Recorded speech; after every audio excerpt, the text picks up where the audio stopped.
Fala, meus amores, tudo bem com vocês? Mais um Vai Lá e Faz Cast, aqui um episódio muito especial.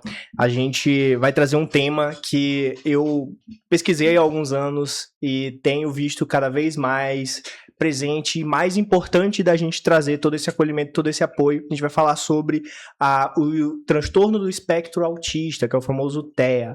E é um assunto muito em alta no momento, mas ainda é pouco falado, ainda é muito mistificado, e a gente vai desmistificar algumas coisas aqui. E eu trouxe uns convidados muito especiais para esse podcast. Estou vendo que já tem a Itamara aqui do meu lado e tem mais duas pessoas aqui do nosso lado, que é o Alex e a Bia. E eles são a família Vasconcelos, que tem um projeto fantástico chamado Autismo Cast. Então, é um projeto aqui de São Luís que tem crescido muito, ajudado muitas famílias a entender sobre como lidar com seus filhos com o transtorno de autismo e tudo mais. Que a gente chama de famílias atípicas, né, sim, Itamara? Sim. E vou dar a palavra para eles. Muito obrigado, gente, por vir aqui. Espero que o nosso papo seja fantástico. Obrigada pelo convite. É sempre um prazer a gente falar desse tema, né? Porque é a nossa vida, é a nossa vivência, e a gente que está no mundo do autismo, a gente percebe todos os dias a carência da informação, das pessoas conhecerem para entender, e também das famílias que estão chegando, né, que estão recebendo diagnóstico. A gente sabe o quanto é difícil receber um diagnóstico, então escutar outras experiências faz toda a diferença, e eu agradeço o convite, e eu acho que é muito importante falar sobre o assunto, né? Bem-vindo, Alex.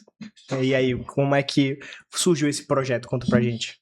Pronto, bem, João Guilherme, peguei. Bem, João Guilherme, o projeto Autismo Cast, nós tínhamos uma ideia de fazermos isso, porque quando Beatriz foi diagnosticada, nós tínhamos nós tentamos alguns contatos. Isso tem 15 anos, Beatriz tem 17 anos, tem 15 anos. Aqui em São Luís já. Nós tentamos alguns contatos com algumas famílias, que nós queríamos ver um autista adulto. Como será nossa filha daqui a 15 anos, daqui a 20 anos? E tivemos um contato de uma pessoa que não linkou, não marcamos, mas por algum motivo não deu para nos encontrarmos. E isso ficou em nossa mente. E quando nós voltamos, que nós fomos embora, é uma longa história, quando voltamos para São Luís, a gente começou a fluir essa ideia. E aquela ideia de a gente fazer um dia na semana, pelo menos, de acolhimento para as novas famílias que estavam recebendo diagnóstico. Nós tínhamos isso ainda guardado no peito, né? Porque lá onde nós fomos, outro estado, que foi o Rio Grande do Norte e o Piauí, o primeiro nós não conhecemos nenhuma família que realmente convivesse conosco. E o Piauí, eu fui conheci algumas famílias lá que eles faziam esse acolhimento. Então ficou isso na mente. Eu me senti tão bem acolhido lá, nos dois estados, lógico, mas especificamente nessas famílias, porque eu comecei a entender que havia de fato essa necessidade. Famílias acabavam de receber o diagnóstico, e nesse diagnóstico, elas, e agora, o que fazer? O como fazer? Não tinha a informação que tem hoje. E aí, nesse acolhimento, chegava lá as famílias chorando e saíam sorrindo, com aquela palavra de conforto. Eu dizia, Itamar, nós tínhamos que fazer isso aí aqui em São Luís. E aí, um dia, encontramos um amigo que Deus colocou em nossas vidas, e aí ele falou assim, isso aqui dá um podcast, né? E aí, a ideia de fazer o acolhimento presencial, veio fazer o acolhimento por que não pela internet, porque tem mais acessibilidade, inclusive. E a gente não vai atingir só a nível local, só o nosso bairro, só a nossa cidade. Nós vamos atingir a cidade, o estado, o Brasil e, por que não, o mundo. Amém.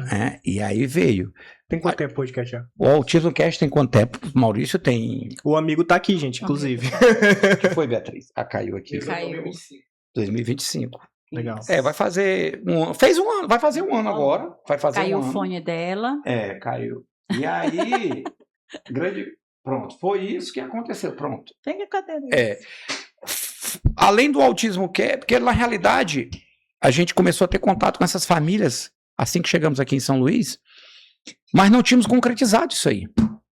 Não tínhamos concretizado. A gente fazia outras ações voltadas à comunidade atípica, inclusive para as mães atípicas solo, que é outro tema aí que tem que ser. Né? Mas faltava isso. Vamos acolher. Tem muitas famílias aí em todas as camadas sociais. Né? O autismo está presente. Então, tem aquela pessoa que está sem informação, tem aquela pessoa que já tem uma determinada informação. Aquela velha história. No autismo, nós estamos em um oceano. Mas nesse oceano, tem famílias que estão em um iate, tem famílias que estão em um navio, tem famílias que estão em um barco, tem famílias que estão em uma lancha, tem famílias que estão em uma canoa, tem famílias que estão em uma canoa sem remos, e tem famílias que estão já sem a canoa já naufragou, e eles estão só com colete. E impressionante, eu vou mais longe. Tem famílias que estão já sem um colete. Já quase se afogando. É muito forte isso, muito forte. Estão sem um colete. Estão ali nadando pela misericórdia de Deus. Então, essa vontade de chegar nessas pessoas, seja lá com informação, com outro tipo de auxílio, sempre teve latente em nosso peito, né? Sempre queimou em nossos corações. E o Autismo Cast veio exatamente fechar isso. Fazer com que essa voz ecoasse. De certa forma, nós chegássemos em alguém e a partir de nós, conosco, ou a partir de nós, fosse feita alguma coisa. Nós pudéssemos contribuir de certa forma. Aquela velha história. O que nós fazemos com o que foi colocado em nossas mãos. Entende? Só para que a gente possa contextualizar, quando a Bia nasceu, a gente ficou até 1 ano e 4 meses em busca de um diagnóstico. Vocês começaram a ver sinais e não sabiam o que era? Desde quando bebê, ela já não ia no banheiro, né? Só a base de supositórios e direto em hospital e buscando e gastro. Eu falo que a gente pegou o valor de um carro em 3, 4 meses e colocou numa pasta de exames e não dava nada. Até que a gente chegou numa pediatra, numa psiquiatra, uma psiquiatra. Uma neuro. Doutora Patrícia. E ela olhou pra gente e falou, olha, se vocês puderem sair de São Luís... Isso há quase 16 anos, 15 anos. Eu aconselho, porque a minha especialidade é Down, mas a Beatriz tem algo, porque ela não ia ao banheiro sozinha, ela chorava 24 horas, era uma criança que chorava 24 horas, e praticamente a gente vendo ela chorar e sofrer, a gente sabia que tinha algo errado. Só que a gente não tinha informação, ninguém sabia dizer nada, porque eu falo que é difícil você saber o diagnóstico do filho, mas é mais difícil tu não saber o que teu filho está sofrendo e o porquê que teu filho está sofrendo. Então, quando a gente foi para um evento, né, que a gente trabalha com a Herbalife, nós somos empreendedores, e uma amiga nossa que tem um filho com TEA, olhou a Beatriz e falou, eu morava em Mossoró e eu fui para Natal para cuidar do meu filho, e meu filho evoluiu muito. Ali foi uma pessoa que deu uma informação, foi um acolhimento. E a gente olhou um para o outro e falou, vamos em busca de uma resposta. A gente fomos para Natal. Quando chegou em Natal, eu tive respostas. A terapeuta sentou e falou, olha, eu não sei o que tua filha tem, eu sei que ela está dentro, ela tem um atraso, né, uma criança, porém ela tinha 1 ano e 8 meses. Eu não consigo ainda fechar o diagnóstico, isso. Né? Ressalta, Itamara, que nós estamos falando de 15 anos, há 15 anos. Então... Se hoje ainda é difícil, imagina. E há 15 anos um diagnóstico era fechado com a criança com pelo menos 5 anos. Sim, era. Então a família, talvez seja, talvez não seja, mas só pode diagnosticar daqui a 5 anos. Toma, pai. E assim, e a gente, um exemplo, e se vocês tivessem um dinheiro, mas não tinha um especialista? A gente não tinha um médico, as pessoas não sabiam indicar um médico para nos orientar o que a Beatriz tinha. A Beatriz tomava um leite chamado Pregomin, que era para sensibilidade, custava R$400, durava 3 dias e ela não tinha nenhum tipo de sensibilidade. Mas era uma criança que não ia ao banheiro sozinha. E várias vezes a gente teve que ir para o hospital correndo porque ela estava com problemas. Então, quando a gente chegou em Natal, que a gente foi orientado, que a terapeuta falou assim, Itamara, eu não sei ainda o que a tua filha tem, mas eu quero te dizer que se tu investir em terapias, ela vai se desenvolver. Se ela vai ter alguma independência, eu também não sei te falar se ela vai comer sozinha, se ela vai se vestir. Uhum. Porém, com as terapias, ela vai ter uma vida mais tranquila, vai sofrer menos. Porque hoje ela sofre tanto, porque ela não aceita a roupa, o tecido da roupa. Ela tem uma sensibilidade sensorial tão forte que tudo incomoda ela, o som, o ambiente, o tecido. Ela não vai ao banheiro sozinha porque ela entende que isso é uma dor. E ela precisa fazer terapia o mais rápido possível, gente. E aí a gente olhou um para o outro e eu falei, amor, eu não volto para São Luís. E ele falou, como? Nosso negócio, nosso trabalho, né? Como é que a gente vai fazer? Agora, imagina isso aí, Tamara. Porque, Tamara, aí isso puxa uma história. A gente vai buscar isso, né? Passa um fio na cabeça. Porque nesse momento do diagnóstico, a família pensa o quê? Qual a solução? Então, temos que solucionar. E há 15 anos, o diagnóstico era com 5, 6 anos. Mas tem que intervir. Mas intervir em quê? Como? Mas chegaram a dizer, tipo assim, tem a chance de ser isso, isso, Sim, isso, isso. autismo. Deram direto. Mas eu não posso diagnosticar. Ainda. Mas se for, ainda não posso. Mas se for, porque naquela época não é porque o médico, Uhum. é porque não tinha ferramentas, né? não tinha ferramentas. Então, a medicina falava assim. Então, pode ser, a doutora falou, né? Ó, tem tudo para ser, Isso. mas a gente não pode fechar agora. Mas se for, tem que, quanto mais cedo intervir, melhor. E aí você fica, e agora? Aí se taca para ver essa luz, que em Natal teria um acompanhamento especializado e lá teria mais chance. E aí nós fomos para lá. Chance dela evoluir e não sofrer. Evoluir. Uhum. Na realidade, a gente pensava que era... Eu, particularmente, pensava que era cura. Porque eu não conhecia o autismo. Então, na minha cabeça, era cura. Quando eu vi a evolução da criança lá, que é de uma grande amiga nossa, Rita Angélica, né? Que nos acolheu muito bem. Foi né? uma família que acolheu outra família. Exatamente. Mas, e aí, ela que foi responsável, a evolução que a Beatriz tem hoje, foi obra que Deus colocou essa amiga em nossas vidas, que orientou. Ela vai para Natal, tem. E aí nós fomos. Então, Beatriz, não. Isso aqui, para ela estar aqui hoje ao nosso redor, ao nosso lado, para nós é uma grande conquista. E que conquista. E hoje aí eu passo o filme, eu penso, nossa, que eu sempre falava isso. Falava, Itamar, e quem não tem grana, como é que faz? Porque nós tivemos que sair para Natal. A minha atividade permitia eu sair. Embora eu tivesse algum prejuízo, mas permitia, dava para... E naquele tempo, os profissionais não aceitavam plano de saúde. Não. Era tudo à vista. Tudo à vista. Tudo. Então... Porque geralmente não é médico, né? Mais psicólogo, terapeuta. Não tinha tinha essas clínicas, mas não... Enfim, não é como é hoje. Nem tinha esses especialistas. Meu Deus do céu. Nem tinha esses especialistas, né? Todos, tipo integração sensorial. Nem tinha aqui em São Luís, eu lembro que na época... Aí imagina uma família sem condições nenhuma hoje, recebendo o diagnóstico e não tem para onde ir. E aí, como começar? E é uma decisão muito forte. Eu lembro que algo que ela me falou que marcou muito. Assim, aquilo que ela me falou foi a decisão. Ela olhou e falou assim, Tamara, eu não sei até onde a tua filha vai chegar. O que eu quero te dizer é que tu precisa investir em terapias para que ela possa evoluir. E aí ela me disse assim, se você pegar um filhote de águia, a águia ela tem habilidade para voar. Mas se você trancar ela dentro de um galinheiro e ela conviver com os pintinhos, com as galinhas, ele nunca vai voar, mesmo tendo habilidades. Porque ele não tem referência de quem voa. Mas se você colocar um filhote, né, um pintinho, junto com as águias, com os filhotes de águia, ele pode até não voar, mas ele vai tentar dar saltos muito altos, porque ele tem referência e ele vai conviver com quem voa. Até onde a tua filha vai chegar, eu não sei. Eu só quero te dizer que se tu investir em terapias o mais rápido possível, porque essa primeira infância é a infância primordial do desenvolvimento, ela vai evoluir, vai ter uma vida muito melhor do que ela está tendo hoje. Aí eu olhei para ele e falei, amor, eu quero que a gente olhe para trás e diga assim, eu não quero que a gente olhe e diga assim, se eu tivesse feito isso, eu quero que a gente olhe e diga assim, faça tudo que tiver a gente fez tudo. E a gente fez tudo.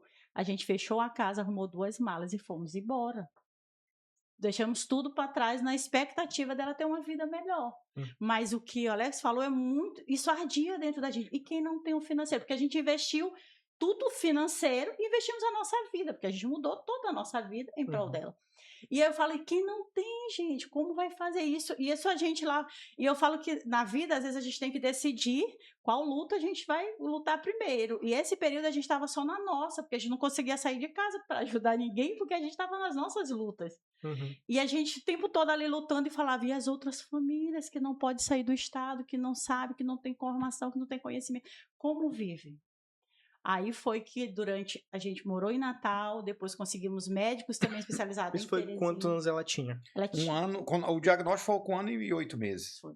Então foi cedo, graças a Deus. Aqui era algo impossível, um diagnóstico nessa época. 1 ano e 8 meses. Aí passamos 2 anos e meio em Teresina não, em Natal. Aí lá em Natal é que a ficha foi cair de fato para entender o que era o autismo. Eu fui entender que não era uma cura, né? E aí foi que a projeção nossa era para morarmos lá por toda a vida, ficar lá. Mas aí, como éramos só nós, Beatriz amadurece um pouco, né? Baixa, pai, baixa. Beatriz amadurece um pouco, foi o fone de ouvido dela. Vai botando por enquanto no fone de ouvido dela. Vai para sua mãe dele, tá aqui, ó. Beatriz amadurece um pouco e ainda com muita dificuldade de convívio social, mas veio aquela carência, família, né? Estamos longe, ela tem que conviver com as sobrinhas, tem que conviver com as tias.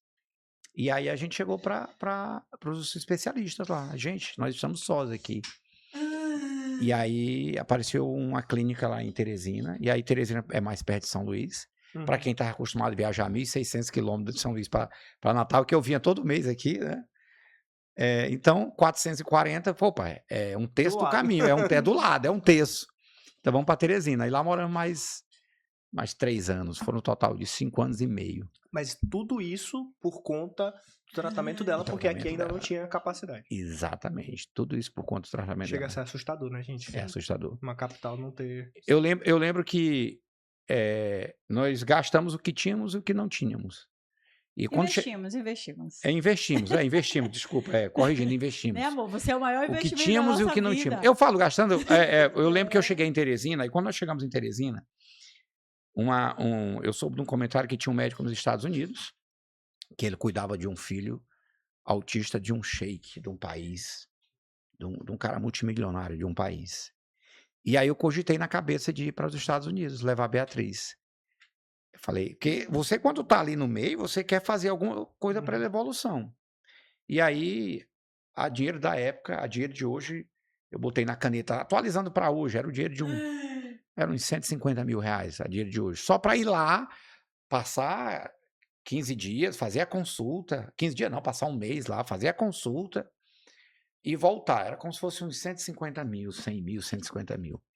E eu cogitei. Eu vou agora vender o carro e nós vamos lá, que aí nós já volta com a solução. Tu ainda tinha na cabeça que era a cura. De certa forma ainda tinha, a gente já volta com a solução. Alguma coisa vai evoluir, levar essa menina lá em cima. Rapaz. Aí eu encontrei foi quando eu encontrei esse acolhimento lá em Teresina. Eu não lembro exatamente. Encontrei na academia, estava treinando, encontrei uma mãe atípica lá, um pai atípico, e ele falou que tinha um filho. Aí disse, liga aí pra gente conversar. E aí liguei para ele falou, tem um grupo aqui um grupo que a gente recebe as famílias, a gente se reúne uma vez a cada 15 dias.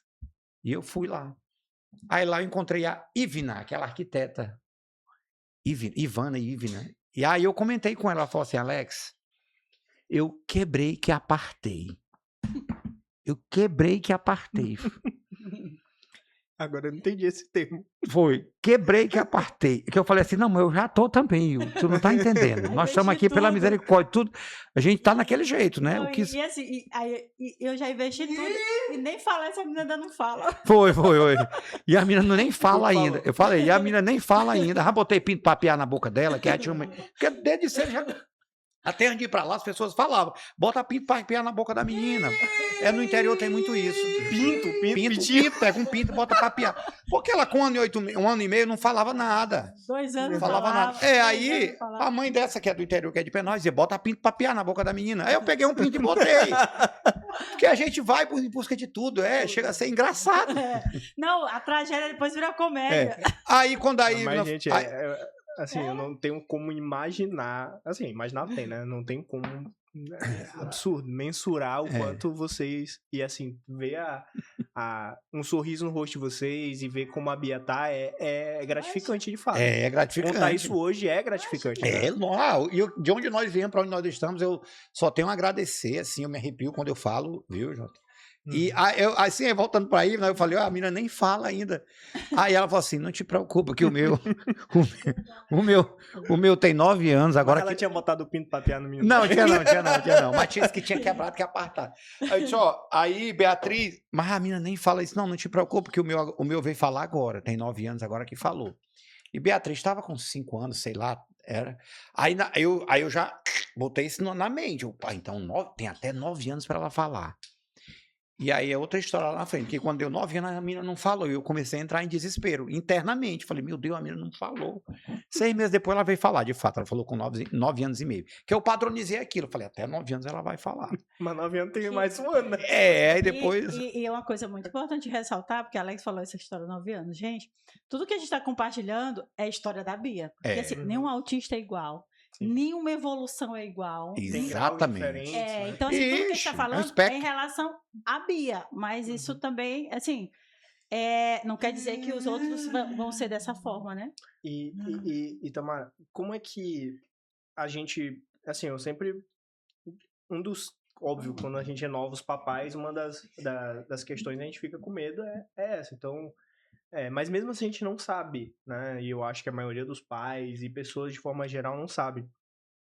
Eu queria, na real, falar de 3 pontos assim que eu fui criando ao longo da conversa aqui, pra gente conversar e trazer 3 panoramas. Primeiro, claro, a história de vocês, para ajudar as famílias que já têm, mas conscientizar pessoas externas sobre o que eu acho que é muito importante, como agir, como tratar, o que acontece, tratar a pessoa mesmo, as famílias, ter essa paciência, né?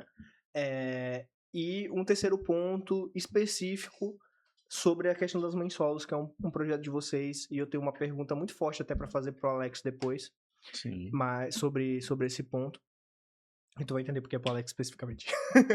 Por isso que eu direcionei essa mais pra você. Porque, gente, ao longo da vida você se especializou muito, né, em toda essa parte neurológica, psicológica e comportamental. Então, por isso que eu direcionei a pergunta pra você direto. Explica pra gente o que é o espectro, as diferentes níveis, fases, como que é, quais são os primeiros sinais que, assim, são mais comuns de observar e para que a gente possa conscientizar também o pessoal. Como é algo comportamental, o espectro quer dizer que é muito amplo, né? Uhum. Aquilo que eu falei antes. Não existe 2 autistas iguais. A gente conheceu trigêmeos, cada um é de um nível. Então, só para que você entenda, nunca vai existir, até hoje nunca existiu 2. O que é muito importante às famílias, o bebê, né? Hoje em dia já tem pessoas que conseguem fechar o diagnóstico com 6 meses, mas é algo mais raro. Mas o que uma mãe precisa perceber muito? O contato. O bebê, normalmente, quando a mãe está amamentando, o bebê tem contato visual. E normalmente as pessoas que têm o diagnóstico, eles não têm esse contato visual. Normalmente, isso é uma coisa que a mãe consegue observar. Eu estou aqui amamentando e meu filho está olhando para tudo, menos para mim. Isso é muito comum. Mas, gente, não é só isso, para não assustar também. Isso não é só isso, isso que eu tô falando. Tudo, porque como é comportamental, para eu fechar um diagnóstico, eu preciso ter vários parâmetros. Sim. Por isso que é tão difícil fechar um diagnóstico, porque eu preciso avaliar vários parâmetros. É muito comum que a criança ou tenha frequências de diarreias, problemas intestinais, ou tenha constipação. Que a criança seja uma criança que ela chore muito, às vezes, porque ela se incomoda com um toque. Na hora do banho, às vezes tu coloca uma roupa para a criança, ela se incomoda, rejeita algum tipo de alimentos. E tem um outro porém, tipo, é muito comum que até 1 ano e 2 meses, a criança tem um desenvolvimento tranquilo, super típico. Depois ele começa a regredir. Tipo, a Bia, quando nasceu, foi essa questão da constipação, foi a questão da sensibilidade, a toque, ela chorava, a som, a pessoas, muito tumulto.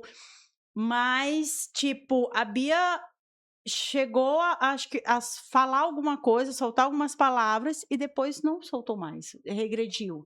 E existe muito casos da regressão. A criança tem um desenvolvimento e depois de 1 ano, 2 meses, 1 ano, 3 meses, ela começa a regredir. Ela começa a chorar muito, a se desorganizar, chega no supermercado, ela joga tudo no chão, em casa ela joga tudo no chão, tem uma seletividade alimentar,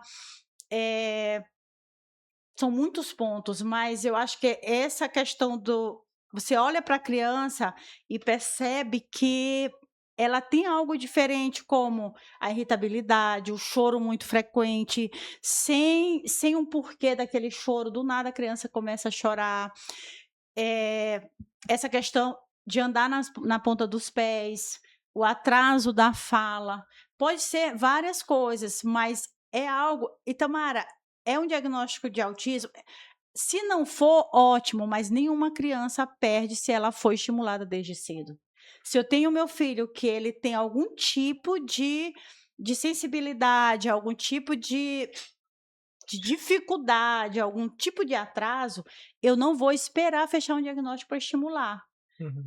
Se eu estou naquela fase que a criança precisa andar, precisa falar, ela não fez, eu vou lá e estimulo, porque uma coisa muito importante, o estímulo, ele vai ajudar a criança, independente que tenha um diagnóstico ou não. E eu vejo muitas vezes as famílias perdem o tempo daquela criança de ser estimulada porque eu não sei o que ela tem, porque não fecharam o diagnóstico. Eu já escutei vários casos de mãe, em casa o meu filho não quer vestir roupa, o meu filho na hora do banho se desorganiza, chora, não consegue, o meu filho só quer assistir um tipo de desenho, o meu filho só quer um tipo de roupa, o meu filho só quer um tipo de comida, o meu filho chega em ambientes e ele chora demais, qualquer ambiente que tenha muito tumulto. Isso não é algo que esteja dentro do típico. É algo que eu preciso ser investigado. Se é um diagnóstico ou não, não espera, estimula. Se a fala que está em atraso, leva para o fono. Uhum. Se é algum comportamento, leva para a terapia ocupacional. Então, assim, precisa ser estimulado, porque para fechar um diagnóstico, precisa de analisar todos esses fatores. Então, não é algo tão simples, não é um exame que eu faço e fecho. Entendeu? Esse é um ponto muito interessante, porque, rapaz, eu tô demais hoje, né? Tô vendo É porque eu tô aí. acostumado só com a garrafa. Aí... Mudou. É um ponto muito interessante, porque, não, como tu falou, não é, vou fazer um exame de sangue e diagnosticou. É comportamental. E quando a gente fala de cérebro humano, é a coisa mais incrível e complexa que existe, né?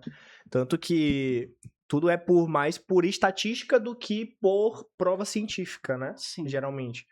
E isso é uma das coisas que sempre me gerou muita curiosidade, que era essa questão desses padrões comportamentais e tal. Aí fez sentido para mim quando eu estudei muito essa ideia do espectro, né? Que é você analisar a variedade de sintomas que estão dentro de um comportamento. Então, é como se o espectro fosse uma variedade de atipicidades, eu acho que é assim que fala, né?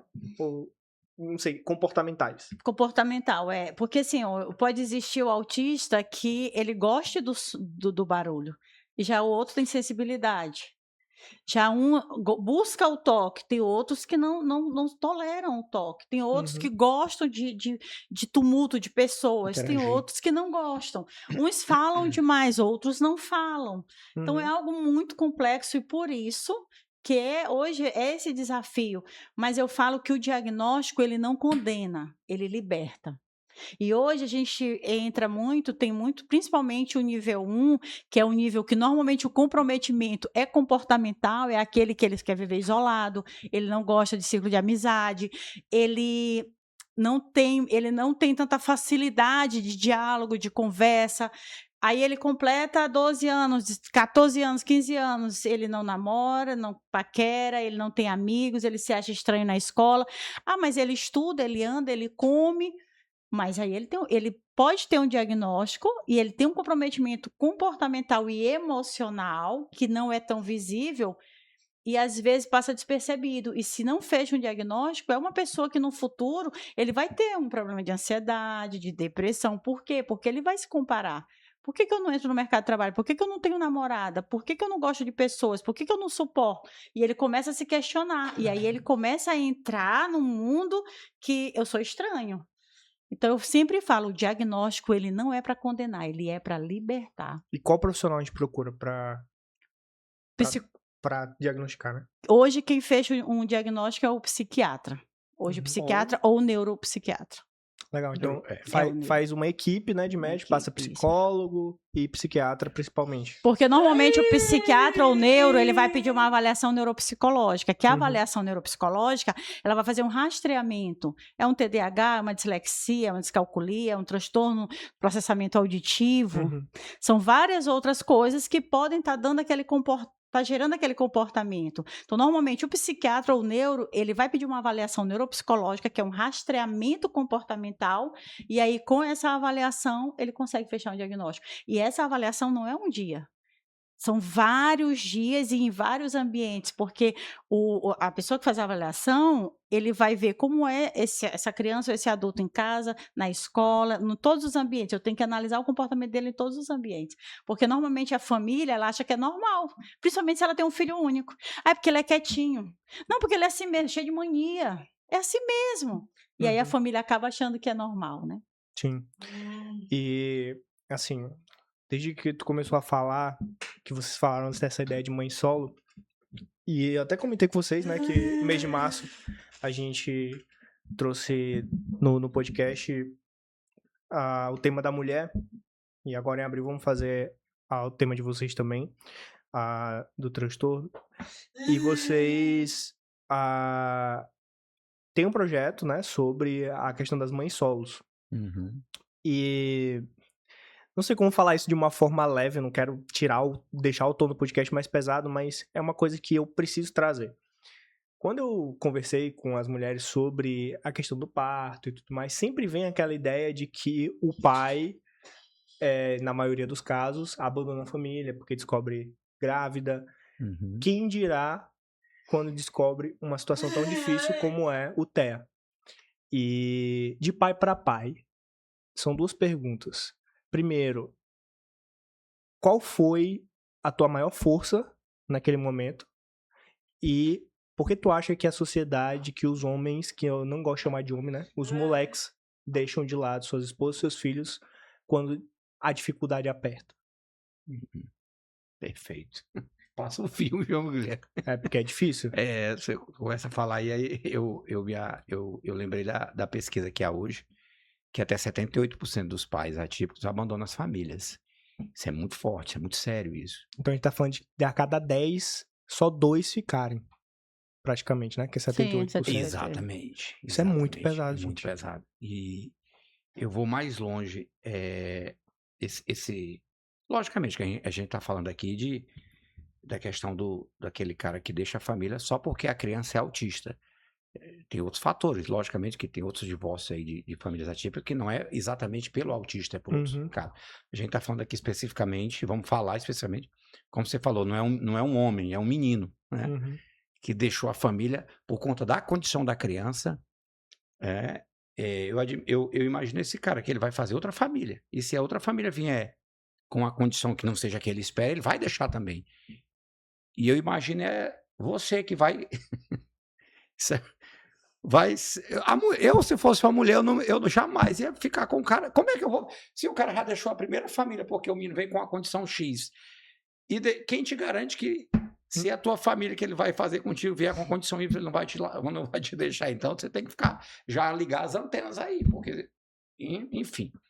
Eu quero falar algumas coisas aqui, mas eu fico me atento. Por isso que eu tive um cuidado aqui pra falar, porque a raiva que sobe é grande, né? É grande. E a primeira pergunta qual foi mesmo, João Guilherme? Qual foi a tua resiliência? Como que veio a tua resiliência? O que te apoiou? O que te fez ser forte pra... Quando veio o diagnóstico, eu lembro como se fosse hoje. O diagnóstico lá em Natal, na frente daquela senhora que ela falou assim, só naquele dia ela falava... leve, moderado e severo. Usávamos esses termos, leve, moderado e severo. A sua filha é severa, dentro da régua, que era uma régua que se utilizava, imagina uma régua de 1 a 10, seria o nível 1, o espectro. Ou seja, quem era nível 1, leve, que eles diziam na época, né?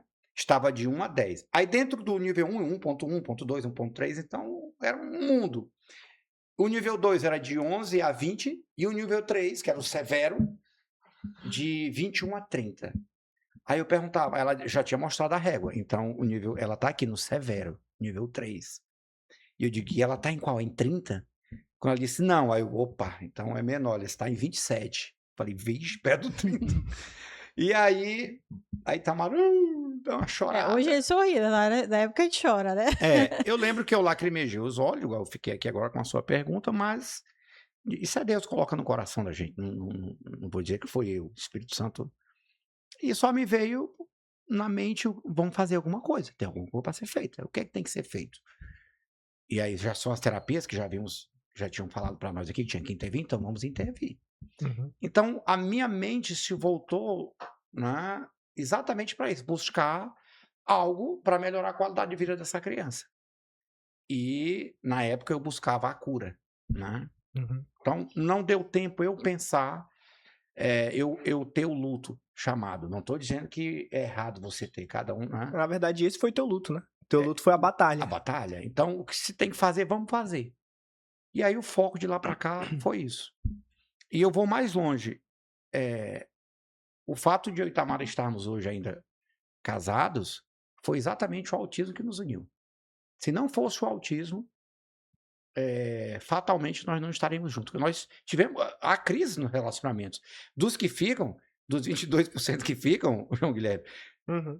não pense você que não é tudo assim. Não, tem crise. E crise, que crise? E muitas crises. Se família típica tem, gente. Imagina, né? Então, desses 22% que ficam, ainda há aqueles que não suportam. Não? E aí eu resolvi, nós resolvemos, né, de certa forma, isso não foi intencional, mas a coisa foi acontecendo e o autismo fez com que nós nos uníssemos mais ainda.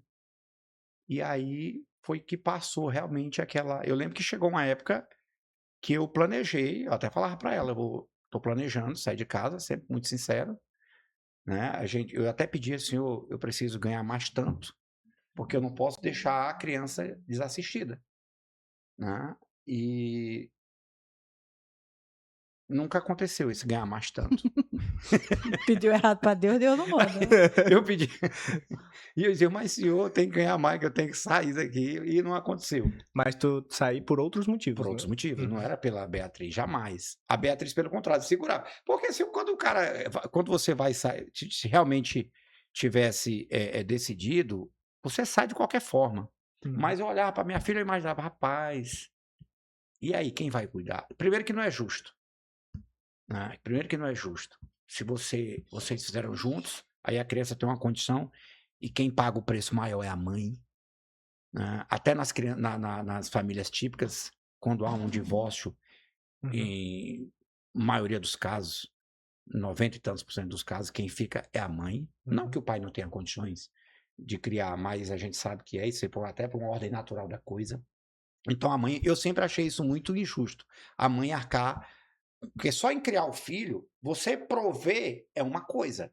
Você prover e você conviver recebendo o provento é outra demanda. Ou seja, o pai pode até pagar uma pensão X ou Y, suprir toda a necessidade da criança, mas você criar aquela criança demanda muito mais do que isso de uma pessoa. Então eu imaginava sempre isso, como é que essa criatura vai cuidar dessa outra se nós dois sozinhos, só nós dois aqui, a gente está assistindo dificuldade, imagina. Aí vem outro, vai casar com outra pessoa, eu vou casar com outra pessoa, eu já imaginava isso. Vai ter outra confusão, ciúme do lado, o cara que vai casar com essa moça, será que vai cuidar da minha filha porque ele vai estar mais presente? Então tudo isso me assustava. Eu olhava para o autismo, minha filha, né? Me assustava. Isso aí fez com que a gente, então, já que não tem como, ou tem, mas é mais difícil, vamos se entender aqui que é melhor. E Deus abençoa, a gente está aqui hoje, graças a Deus. Eu fiquei até constrangido depois, eu me constrangi. O Espírito Santo me constrangeu de eu ter pensado nisso. Mas é uma realidade, não posso negar isso, né? Aconteceu. Acredito. Você tem a humildade e a hombridade de admitir, né? Claro, aconteceu. Qualquer um de nós estamos sujeitos. Eu acredito que até nela também, ela só não pronunciava. Porque a mulher se sustenta mais, mas o homem a gente é mais de falar. E eu acho que acontece muito quando você recebe um filho com deficiência. Eu vejo muito isso a mãe. A mãe, ela meio que... E isso aconteceu comigo. tu te isola, tu te esquece. Como que tu vai pensar no teu marido? Como tu vai pensar no teu bem-estar? Tu tendo uma criança que não dorme direito, que não vai ao banheiro, que chora 24 horas, que se desorganiza, que se bate. Uhum. A mãe, ela esquece de si. E aí, normalmente, ela esquece que ela é casada e que existe uma necessidade conjugal entre ela e o marido. E aí o marido fica de lado. E se ele não for homem de verdade, porque é o momento da turbulência. Uhum. Porque no momento que você está passando por isso, você está altamente estressado. Qualquer coisa explode. É muito comum jogar a culpa no outro. Ah, tu não faz nada. O que tu faz? Eu faço isso, eu faço aquilo. A mãe se sente sobrecarregada e o pai diz que trabalha muito e aí eles começam a entrar em conflito. E aí esquecem deles como casal, né? E aí começa a vir... Isso nós passamos, nós vivemos isso. Quando a gente foi morar em Natal, às vezes a Alex tinha que vir trabalhar, a gente ficou mais distante. Só que como ele falou, acho que o amor que a gente sente pela Bia, quando a gente entrava nessa fase, a gente olhava para ela e dizia, ela precisa da gente. E várias vezes a gente discutia, às vezes a gente chorava e dizia, ela precisa da gente. Então assim, eu tô zangada contigo, mas eu vou precisar suportar e passar por tudo, e a gente precisa se curar porque a gente tem uma filha que precisa da gente. No entanto, que a gente buscou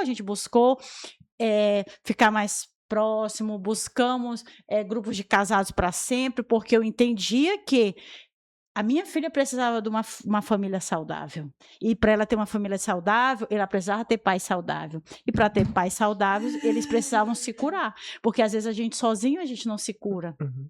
A gente precisa de ajuda. Então, a gente foi buscar ajuda de acompanhamento de outras pessoas que tinham grupos de casais. Sim. E isso é muito importante, porque se você hoje está em conflito, às vezes é a falta do diálogo, a falta da humildade, a falta do perdão.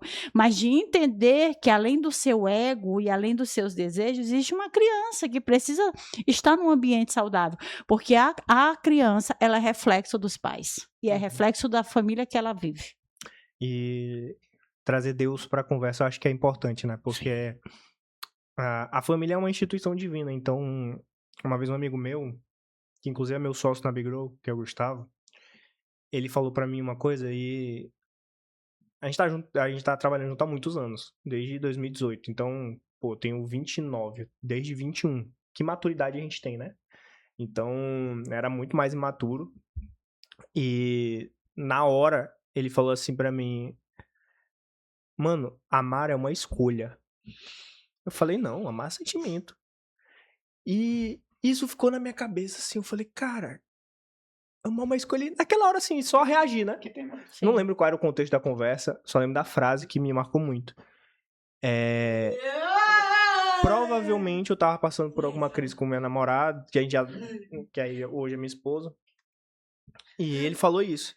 E aí hoje eu internalizei isso mais ainda, né? Porque a escolha de um amor de vocês, que foi a Beatriz, fez vocês se escolherem o amor de vocês dois. E eu gosto muito daquela analogia, e depois que eu passei por algumas situações, eu gosto mais ainda de trazer essa reflexão, que é o que tu trouxeste, que é a analogia do avião. Quando você viaja de avião, eles falam assim, se a máscara cair, coloca primeiro em você e depois em outra pessoa. Perfeito. Então, a gente se cuidar, se a gente não se cuida e, né, como Deus traz, que quando o casal se casa, eles viram uma só carne. Então, a gente tá falando de cuidar individualmente de você, individualmente do Alex, mas individualmente do casal, para que assim a Bia tenha mais fundamento, mais base, né? E quando vocês chegaram e tudo, era uma das perguntas que eu queria trazer de fato, era essa parte do casal em si. Que bom que tu puxou. Sim. Porque, cara, eu sei que às vezes muitas das coisas a gente vem por criação, né? Então, tipo, graças a Deus, até hoje meus pais são juntos e tal. Tiveram muitas dificuldades, algumas delas eu presenciei. Família é muito importante pra isso. Mas acredito que mais forte do que qualquer coisa é a graça que Deus traz pra gente. Claro. Então, vejo vocês hoje com... Eu ia falar de uma forma até engraçada, mas assim, com a cara boa, de felicidade, de amor ali, sabe? Sim, sim. E ninguém imagina as dificuldades que vocês passaram, ninguém tem essa empatia extrema de perceber de fato que vocês passaram mas a energia que vocês passam é muito boa para as pessoas. Então, Amém. conheci vocês hoje mais próximos, mas vou acompanhar o projeto. Quero, de alguma forma, poder ajudar também, porque achei muito linda a história. Que bom. E eu queria que vocês compartilhassem, já tá indo para a fase final. Eu sempre faço a pergunta do momento, vai lá e faz. Mas, assim, eu até expliquei pra vocês o que é, mas foi tanto vai lá e faz. A vida todinha foi indo lá Não e sei faz. se vocês querem... se vocês querem contar mais. Mas... mas, assim, uma coisa muito impactante que vocês me contaram no início, antes da gente entrar na gravação, foi a questão do quanto é representativo sentar à mesa pra vocês com ela. Sim. Aí eu queria que vocês contassem um pouco dessa história, porque uma das coisas que eu mais valorizo e desde sempre, até que eu ouvi um amigo meu que é pastor contando, que ele fala o quanto, ele explicou pra gente o quanto que a mesa é sagrada, e na missa também o padre fala muito sobre isso e tudo. E o quanto mesa é sagrado, né? E pra mim sempre foi isso. Eu sempre fiz questão de tomar café com meu filho, minha esposa. Hoje meu filho, né, que tem 2 aninhos, mas sempre com minha esposa. A gente almoçar junto. Minha esposa teve um contexto diferente de vida. Eu tenho o pai e a mãe dela, graças a Deus. Mas na minha casa sempre foi muito católica e tudo. Eu me afastei um tempo da igreja, voltei. Nunca me afastei de Deus, mas passei por aquela fase de não ter religião, que a gente fala. E aí me aproximei de volta, mas só dando contexto. E aí na minha família sempre teve essa história da mesa, essa questão. Na minha esposa não, ela comia no sofá, comia na sala, às vezes não coincidia horário e tudo mais. E às vezes ela ficava bolada comigo, que eu falava assim, amor, vamos comer assistindo série. Eu falei, não, vamos comer na mesa, eu não gosto de comer no sofá. Só que pra mim era, tipo assim, natural. E eu não sabia por quê. Depois que esse amigo explicou, ela falou, então é por isso que tu gosta de comer na mesa. É costume, mas é muito do sagrado, né? E vocês trouxeram essa história que, por isso que eu fiz essa tractana aqui pra contar, que eu gosto muito de falar sobre isso, né? O quanto que é importante mesa. Bons negócios acontecem na mesa, mas mais do que isso, a tua família tá na mesa, jantar juntos, comer junto, a gente sentar, tomar um café, bater um papo, como a gente tava brincando aqui com o Maurício, de bater um papo aqui confortável, uma mesa de bar. Eu acho que da mesa saem as melhores coisas da vida. E aí, quando vocês trouxeram isso, me tocou muito. Eu me arrepiei na hora que Tamara falou. Como foi essa representatividade de sentar à mesa para vocês?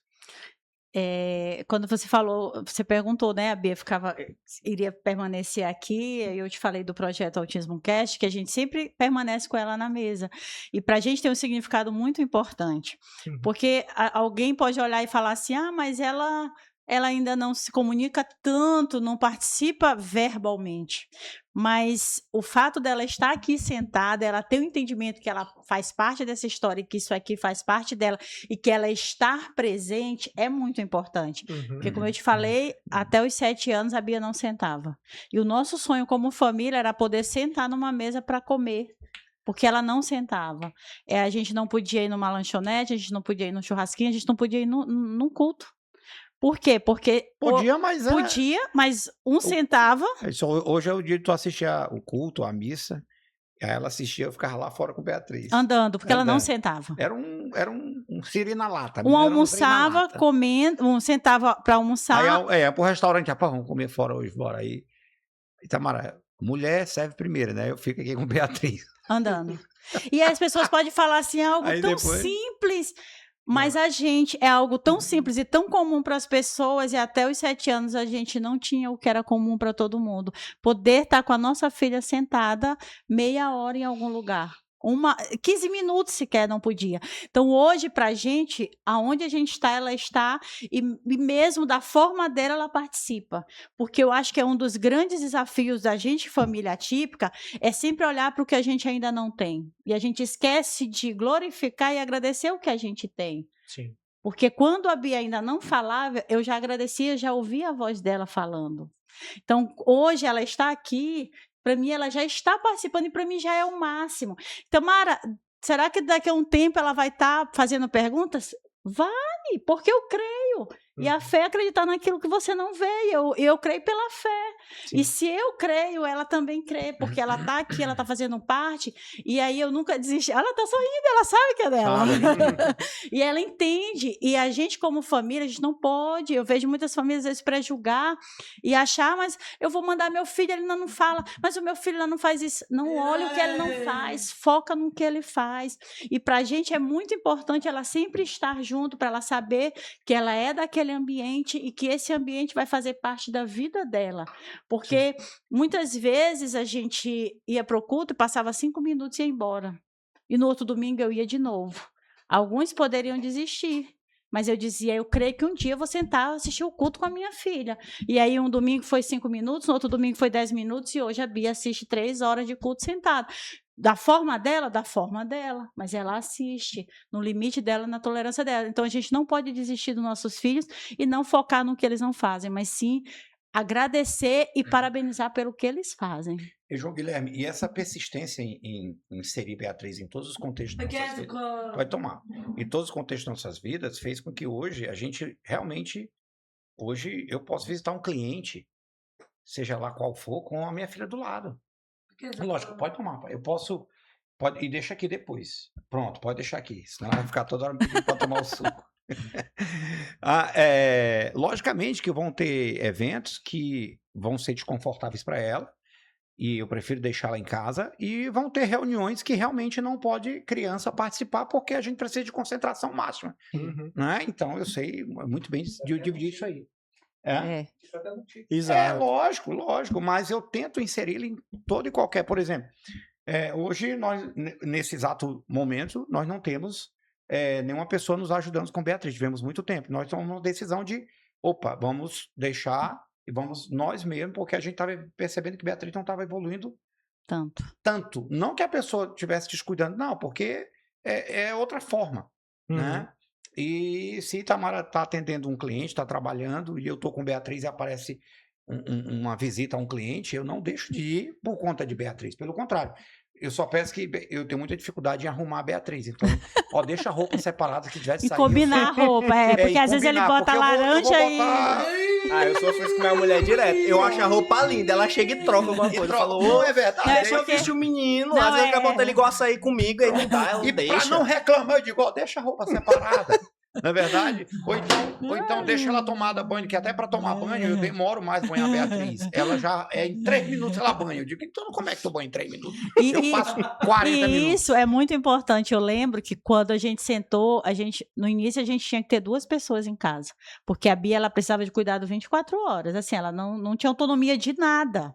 Ela não comia sozinha e tal, então ela tinha dependência de tudo. E aí, quando a gente chegou à conclusão que a gente ia ficar só a gente e ela, me passou um filme. Eu falei, meu Deus, eu nunca imaginei que um dia eu ia poder, depois que a Bia nasceu, ficar nós 3 como família. Porque tu sabe que isso é uma liberdade, né?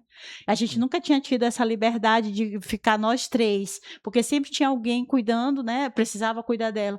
E ao ponto que ela evoluiu, que a gente hoje consegue ficar só nós 3 em casa. Isso pra gente também foi um sonho.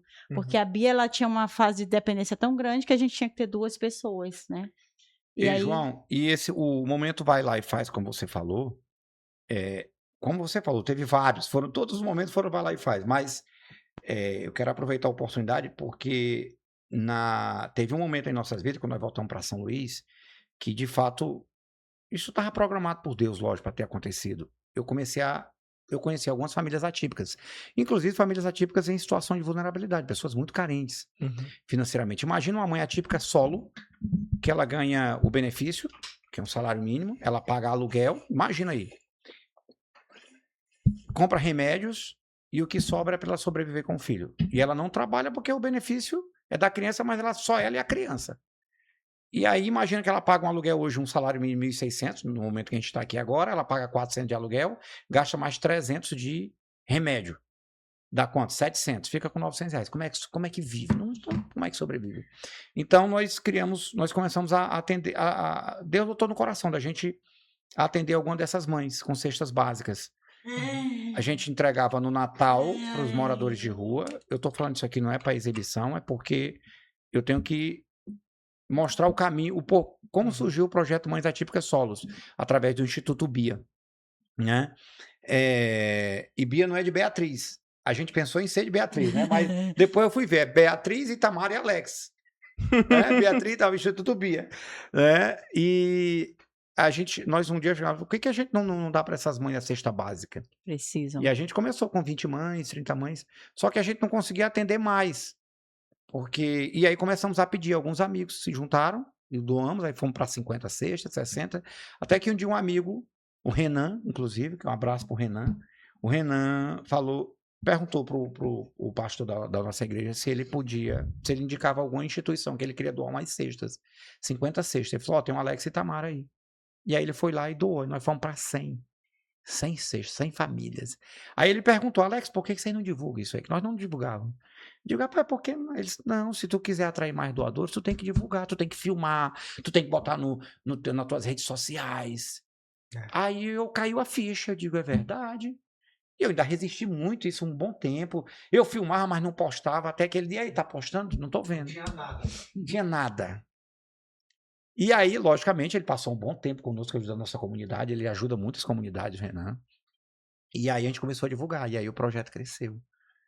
Graças a Deus, e a gente consegue todos os meses, estamos conseguindo, para honra e glória do Senhor, atender através de doações, a gente compra algumas cestas, e aí sai pedindo a mais pessoas, né? Uma vez ao mês, a gente, logicamente, Alex, vocês sentem bem fazendo isso? A questão não é sentir bem, é fazer alguma coisa, tem que ser feita. Porque a gente não quer, logicamente, se perguntar, vocês queriam ficar doando isso? Não, porque se eu quero ficar doando, eu estou dizendo que eu estou querendo que as pessoas continuem naquela situação. E não é isso. É saber que elas estão naquela situação e a gente tem que fazer alguma coisa. Não poder ficar só olhando, já que a gente pode fazer. Já que isso está em nossas vidas, o autismo está conosco, nós somos uma comunidade atípica e eu estou vendo aquela necessidade, por que eu não posso fazer, já que eu tenho condições de fazer? Se eu não posso atender todo mundo, eu vou buscar recursos com amigos. Empresas, até com políticos já fui buscar ajuda também, e muitos nos ajudaram com recurso. Não consegue ajudar, resolver tudo, mas a gente consegue com alimento, que isso é muito importante. E aí veio a ideia de profissionalizar algumas mães, através do Instituto Bia. Legal. A partir de casa, eu me arrepio todinho, João Guilherme, a partir de casa, porque estão nascendo parcerias, estão nascendo. A mãe poder ter uma atividade que ela se dedique 3, 4 horas ou 2 horas e ela tem uma renda a partir daí, através de uma cooperativa, para profissionalizar essas mães e a partir daí elas não dependerem, elas serem doadoras do projeto Mães Atípicas. Porque sempre vão ter pessoas, a Bíblia fala isso, os pobres sempre tereis convosco. Está lá na Bíblia. Então sempre vão ter pessoas necessitando. E nós que estamos podendo, nós temos que ajudar também. Então eu convido você, né? Eu posso pedir para que as pessoas se inscrevam no Autismo Cast? Com certeza. Você vai lá e faz cast, se inscreve lá no canal, lá tem muitas histórias, inclusive de mães da nossa comunidade. Legal. Mães atípicas solo. Você tem uma ideia? Tem mães atípicas solos que nós temos que ela é deficiente visual. Sim. E ela tem 2 filhos atípicos, 2 filhos autistas. Imagina. Então tem essas histórias lá, tem profissionais, tem famílias atípicas, que a gente faz um mexido lá e dá para entender. Então se inscreve lá no Autismo Cast. Autismo Cast, né, Beatriz? Autismo Cast. E assim, a gente tem vários projetos e esse projeto eu falo que tudo que a gente faz hoje, muito que a gente ainda vai fazer, porque eu creio, porque tudo hoje, tudo que é construído não é só das nossas mãos. Eu e Alex seríamos incapazes de fazer isso tudo se Deus não fosse o nosso centro, né? Então a gente coloca tudo, Senhor, se for da tua vontade, tu vai fazer acontecer. E a gente tem vários projetos para profissionalizar essas mães. Tudo que a gente vê e sente que é essa necessidade, a gente sabe que é uma carência muito grande, mas a gente está desenhando tudo isso e buscando parceiros para que a gente ajude essa comunidade. Mas por que, Itamara, fazer isso? Em gratidão, sabe? Gratidão. Porque eu me emociono porque toda a nossa trajetória a gente foi ajudado. Seja uma pessoa toda. Então, assim, hoje a gente é a luz que um dia a gente recebeu na nossa vida. E por gratidão, a gente hoje ajuda. Não porque a gente vai fazer para receber, mas a gente já faz porque a gente já recebeu. Porque tudo que a gente tem hoje tudo que a gente tem hoje, a gente é muito grato, porque eu não tenho tudo que eu peço, mas eu tenho tudo que eu preciso. E todas as vezes que me foi preciso, Deus me sustentou. Verdade. Então, eu seria ingrata hoje, dentro do nosso contexto, se eu não fizesse algo para alguém. Porque sempre Deus colocou um anjo e me ajudou. Então, hoje a gente é esse anjo que vai sair e vai ajudar. É fácil? Não é, mas é possível. É possível. A gente conta essa história hoje assim, as pessoas, tem gente que fala assim, Alex, tu romantiza o autismo. Não é romantizar, é o que nós vivemos. A fase crítica que realmente foi, nós tivemos, os desafios, foi como nós encaramos isso que fez com que nós chegássemos do jeito que nós chegamos hoje aqui. Eu não estou falando que o autismo é romantismo, não estou falando isso, jamais. Mas é o que nós vivemos, é isso aqui. Faltou, não faltou, que Deus não deixou. Faltou. Mas chegou aquele... A gente conta isso aqui, lá no Autismo Cast tem o primeiro episódio que a gente fala dessa história, que a gente ganhava X e gastávamos 3X. Então chega um ponto que você, por mais que você esteja ganhando bem, mas não tem dinheiro. Porque o padrão montado para atender a criança estava consumindo muito mais. E aí tiveram pessoas, anjos que Deus colocou em nossas vidas, igual uma médica lá que mora nos Estados Unidos, que ela é brasileira, e nós estávamos sem poder pagar um profissional. E se não pagasse, ela ia regredir. E no momento exato, ela veio visitar umas crianças aqui, nos apresentaram ela. Ela disse que tinha sonhado na noite anterior, Deus tinha mandado ela ajudar uma família. E éramos nós. Então, isso que ela falou. Pode tomar, papai. Isso que ela falou. Não nos faltou, Deus não deixou faltar. Ele sempre proveu, sempre colocou alguém. E essa visão que nós tivemos, que Deus colocou, e aí, quando Deus coloca pessoas em nossas frentes que precisam, por que nós não podemos ajudar se nós somos ajudados? Então é gratidão, de fato. E uma coisa que a gente fala muito hoje, a gente convida muitos nossos amigos para fazer parte do projeto. Porque eu falo que o nosso projeto, ele cura. Porque quando a gente vem de sentar com essas mães e conversar, eu não tenho coragem de reclamar. Eu não tenho coragem de murmurar. Quando eu olho uma mãe que é deficiente visual e tem 2 filhos e vive de 2 BPC, eu não tenho coragem de dizer que a minha vida é difícil. Então, o nosso projeto hoje, ele cura. E eu falo para elas, eu digo, a força de vocês, a garra de vocês, inspiram outras pessoas. E quando a gente tem amigos, a gente vai lá. Porque às vezes a gente pensa que a gente vai ajudar e a gente não entende que a gente está sendo ajudado. Porque a gente olha aquelas histórias e fala, eu estou reclamando de quê? De quê? De quê? Porque desafio todo mundo tem. No mundo tereis aflições, mas tem bom ânimo. E a gente sempre procurou ter bom ânimo. Não que fosse fácil, mas a gente decidiu que a gente ia tornar mais leve. E é uma decisão. Tornar a vida mais leve, sendo uma família atípica, é uma decisão. E eu creio que sem Deus é impossível, porque Deus fez com que isso sempre tornasse mais leve. Nos momentos mais difíceis. Eu lembro que várias vezes eu chorava dentro do carro e dizia, Deus, eu sozinho não dou conta. Se tu achas que eu sou tão forte, me deu tamanho desafio, me dá tamanha habilidade. E me ajuda.